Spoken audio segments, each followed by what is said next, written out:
استفاده اصولهای نوی تعلیم و تکمیل اختصاص کارمندان پداگوژی کودکستان‌ها به بهتر شدن مهارت کسبی آنها کمک می‌رساند و سطح و صفت تربیت و تعلیم در مؤسسه‌های تا مکتبی اسپرمز روز از روز بلند می‌گردد. رهبری دولت محترم امام‌الله رحمان همچون رهبری خردمند و دوراندیش و حامی فرهنگ و معنویات به دورنامه رشد استواری ساحه معارف بخصوص توسعه شبکه‌های مؤسسه‌های تا مکتبی و تحصیلات عمومی که زمینه‌های بنیادی تشکل دانش و معرفت نسل نورس را تشکیل می‌دهند دقت مخصوص می‌دهند. در ولایت سوق 284 مؤسسه تا مکتبی فعالیت داشته. در شهر اسفره امروز در 32 مؤسسه تا مکتبی 3142 نفر کودکان فراگیرند. مهمیت جلب کودکان به مؤسسه تا مکتبی پیش از همه طرفه همه جهت آمادن کودکان به مکتب، حفظ نمودن سلامتی آنها و در روحیه و تندرستی، خویشتن شناسی، خودآگاهی ملی تربیت نمودن آنها می باشد.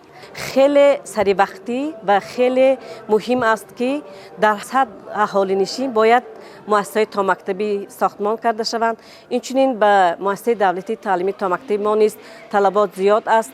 ما نیز نقشه چاره‌بینی ترتیب دادیم، نقشه دورنمای مؤسسه را ترتیب دادیم که برای باز هم گشادن گروه‌های علاوگی، باز هم بسیارتر جلب نمودن کودکان به مؤسسه تا مکتبی. از حساب تشکیل گروه‌ها و صنف‌های تیاری به مکتب در زمینه مؤسسه‌های تعلیمی یعنی مرکزهای انکشاف کودک، فضای فراگیری کودکان بهتر و زباندانی آنها تامین کرده می‌شود. این اقدام جهتی بلند برداشتن سطح فراگیری کودکان سنی تا مکتبی با مؤسسه‌های تا مکتبی، بهتر نمودن صفت تعلیم و تربیت در مؤسسه‌های تحصیلات عمومی و در مجموع رشد استوار نظام ملی معارف نقش کلیدی خواهد بازید. در مجموع در ولایت در نزد 715 مؤسسه تعلیمی شهر و ناحیه‌ها 1160 گروه‌های مرکزی انکشاف کودک تأسیس گردیده. فراگیری کودکان سنی تا مکتبی در ولایت سوق 29.5% را تشکیل می‌دهد. در برخی از محله‌های شهر اسفره نیز طلبات به کودکستان زیاد است. در مؤسسه ما 190 نفر کودکان به تعلیم و تربیت فراگیر هستند.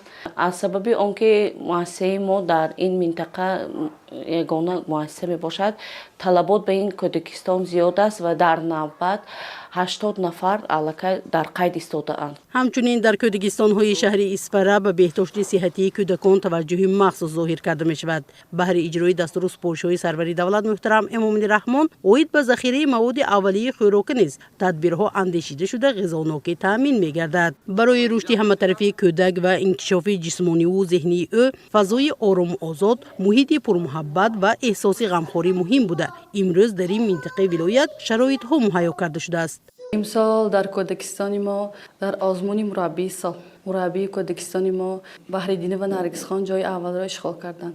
در پیام مثال جناب عالی محترم امام‌الله رحمان چون توجه زیاده به کودکستان‌های تحصیلات تا مکتبی کردن، معاش‌ها را 40% بالا بستن.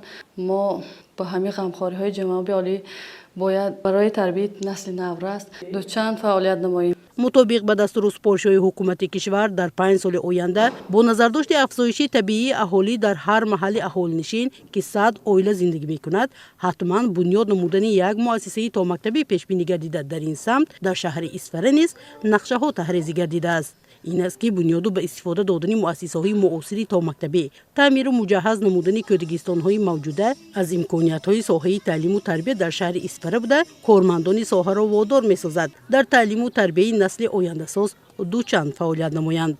مثلا محیدی آزاده، غالب عبدالغفارов، مظفر صابرov، اخبار.